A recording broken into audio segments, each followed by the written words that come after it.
When you live for you, everybody else benefits. When you live your life for yourself, everyone around you gets to benefit from that too. And it may not seem like it at the time. If you're anything like me, my backstory is that I used to be like really self-abandoning. Like I would people please the shit out of my relationships. And not just romantic relationships, friendships, parents, everything. And I would go out of my way to do things under this guise of like, I'm a good daughter or a good wife or a good friend if I go out of my way to do these things that I don't actually want to do for somebody else. For example, for my ex, I would like cook dinner for him every single night when he would come home from work really late. And to me at the time, I told myself this story of how like, oh, I'm just being like a good, girlfriend. This is just what you do. This is just the thing. And that's just like one example of something that I didn't really want to do, but I felt like I had to, and created this whole like chain of events and patterns in my life around it. When I stopped doing that, I remember so specifically the first time that I like blatantly did something for myself and like went against my people-pleasing tendencies was the same ex. He was going over to hang out with his parents, and it was kind of late in the evening and I didn't feel like going, and so I was like, go without me, like I'm not gonna go. And he was like, oh, what? Like, we had talked about this. I think if I remember correctly, I had said earlier in the day that I would go, but then it had gotten pretty late in the evening before we ended up deciding to go, and I just was like, I don't want to go anymore. If I go right now, it would just be because I'm trying to please you and please your parents and be this good girlfriend, whatever. And so I remember so specifically telling him no, and he was upset, and he went without me. And when he left, I was so excited. I had so much energy from saying no to this thing that I literally went on TikTok live. This was when I first started TikTok, and I was telling everybody about it, and I was so hyped and I was so excited. And that was like the beginning of my expansion into being able to like do whatever I want every single day and liking myself and actually doing things for me. And that was like one decision that led to more decisions like that. And inevitably I ended up leaving that relationship and moving to a completely different state. But I don't know what happened with him.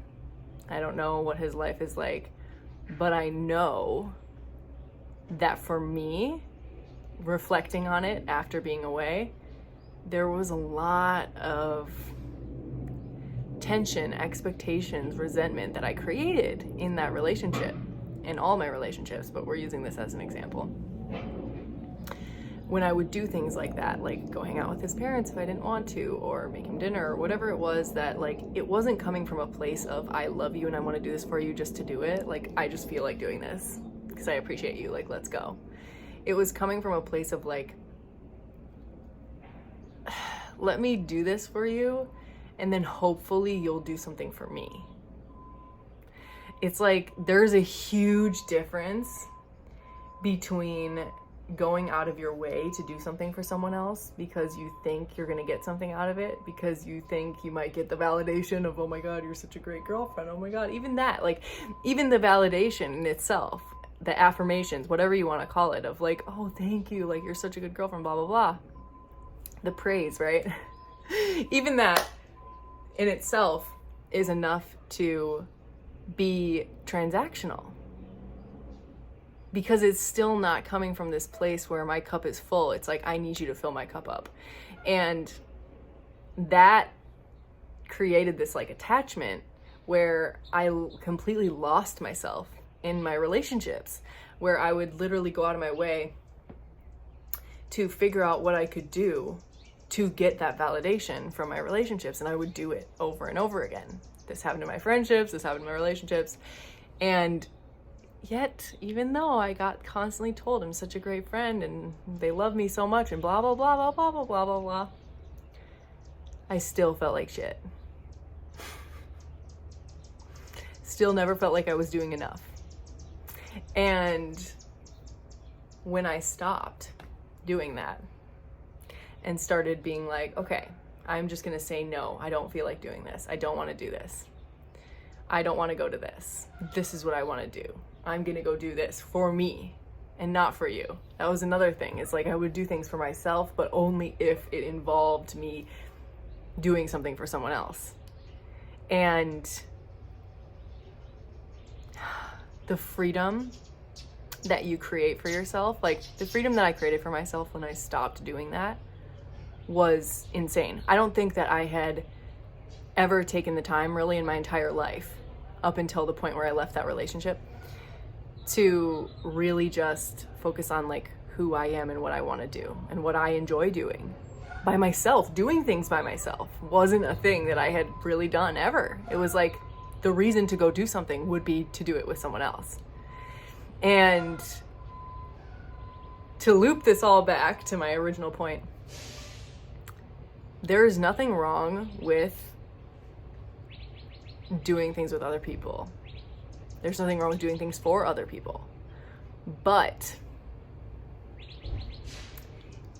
it is so much more satisfying and so much more fun, and you can have such like a deeper appreciation for the people in your life and your relationships when it's coming from a place of like, I just want to do this because I do.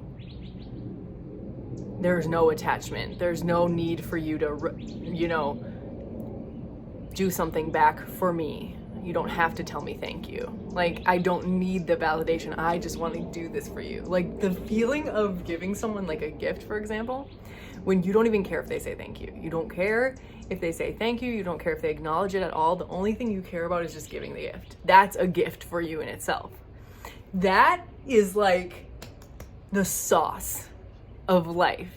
And for me, that sauce only came when I started to actually do those things for myself. Because it starts with you. Obviously, we created this whole experience to hang out with other people and do things with other people. If we wanted to be completely alone, we wouldn't have done that. But when you're used to having your relationships be this like transactional, attached struggle bus that constantly feels like it's, you need to do more, you need to give more, you need, like the need, the reliance, the dependence. Like when you have that attachment, it never really fully satisfies. And when you sit with the feelings of like, oh my God, I'm not getting that validation. Oh, they are, like, maybe they will be upset with you if you don't do the thing that you're used to doing, right? You sit with those feelings and you just allow yourself to be there and be like, it's okay, I'm doing this for me. All it is feelings. All it is being okay with feeling literally your power come back to you every single time. And that was what I noticed that first time when I was like, I'm not going to your parents' house. I felt my power come back. Sometimes we can perceive that as guilt or shame, or we label it as something like that.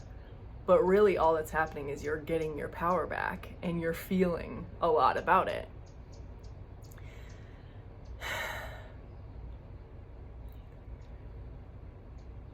Now that I learned how to do those things for myself, I literally would ask myself this question, and you can do this too. I would be like, what would I want a partner to do for me right now? What would I want them to do for me right now? When I would start to feel lonely, or I would feel whatever type of feelings, and I would just be like, oh, it'd be nice to have one of those codependent relationships again, or whatever you want to call it. I would be like, what would I want them to do right now? So if it was like, I want a hug, like I just want a hug, I'd sit there and hug myself. I would literally sit there and just be like, you're good, homie. If I would want a massage, I'd go get a massage. I'd go get one. If I wanted a gift, I'd get myself a gift. If I wanted them to take me out to dinner, I would go spend some time with myself and take myself out to dinner. Just a little background noise. That may sound like cheesy or corny or like, oh, it's not the same, oh, it wouldn't work. You don't know that until you do it. You don't realize how powerful your own presence is until you do it. And doing those things for myself, being like, how would I want to be treated by a partner right now, or a best friend, or whatever you want to call it. It could be any relationship, really. And I would go and I would just do those things for myself. And every time I would be like, wow, this is so much more powerful than I thought it would be. And then you fill up your own cup. You literally fill up your own cup. So then the relationships that you do have, you can expand them from this place of appreciation, because it's like, oh my God, I'm not sitting here being like, can you please fulfill the needs I can't fill for myself? So ask yourself that question and then go do it. Do the thing for yourself right now. And notice how you feel. Notice what comes up. And then share it with me. Come back and put a comment on the video. Don't forget to subscribe for more videos like this. Comment, let me know what you think. Do you want to hear more story times? Because I can tell you all kinds of stories. Thanks for watching.